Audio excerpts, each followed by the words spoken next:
আলহামদুলিল্লাহ, বেশ কয়েকদিন পর আমার সেই শখের বাগানটিতে আসা।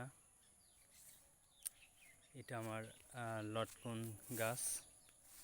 মাশাআল্লাহ, অনেকটাই সুন্দর। সাইড দিয়ে আমার এই কদবেল গাছ লাগানো হয়েছে। কদবেল গাছগুলোও মাশাআল্লাহ অনেকটাই সুন্দর। সাইডে আর একটা, এটা কদবেল আসছে, একটা টিকছে। আমি জুম করে দেখছি, শুধু একটা টিকছে। এগুলোতে ফুল আসছিল, বাট ফল ধরেনি। প্রথম তো, যার কারণে মিস্টেক করছে। আশা করি সামনে ইনশাল্লাহ ফুল ফল ইনশাল্লাহ আসবে।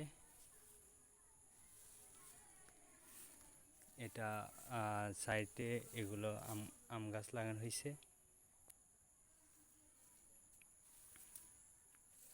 খুবই সুস্বাদু আম। গতবার আসছিল আর কি, খাওয়া হয়েছে। এটা আমার রামবুটান চারা, গত 2 মাস লাগাইছি। আলহামদুলিল্লাহ, এর শাখা প্রশাখা বের হয়েছে। এই যে মাশাআল্লাহ, অনেকটাই সুন্দর। সাইডে আর একটা আমার লটকন চারা লাগাইছিলাম। মাশাআল্লাহ, এটা অনেকটাই সুন্দর হচ্ছে।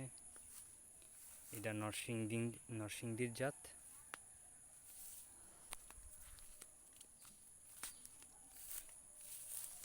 এটা লেবু চারা লাগাইছি।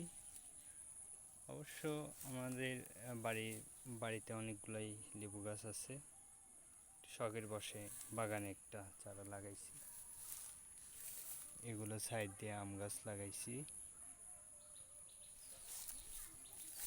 আমি একটু আর সামনে যাচ্ছি, আর একটা গাছ বাদ পড়ছে। এই যে এটার কি অবস্থা, এটা কুমড়ার খেয়ে কুমড়ার বীজ আমি রোপণ করছিলাম, তাতে এই গাছটা হয়েছে।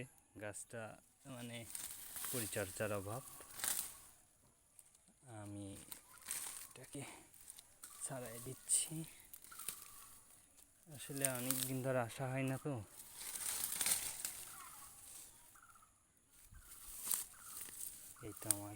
এটা আমার সামনে জমি, ধান রোপণ করছি। ইনশাল্লাহ জায়গাটা বড় করব ইনশাল্লাহ সামনে। ধানি জমিতে এখানে মাটি ফেলে ইনশাল্লাহ বড় করার চিন্তা ভাবনা আছে। সকলকে ধন্যবাদ। সকলের সুস্বাস্থ্য এবং দীর্ঘায়ু কামনা করছি। সবাই আমার জন্য দোয়া করবেন। আল্লাহ হাফেজ।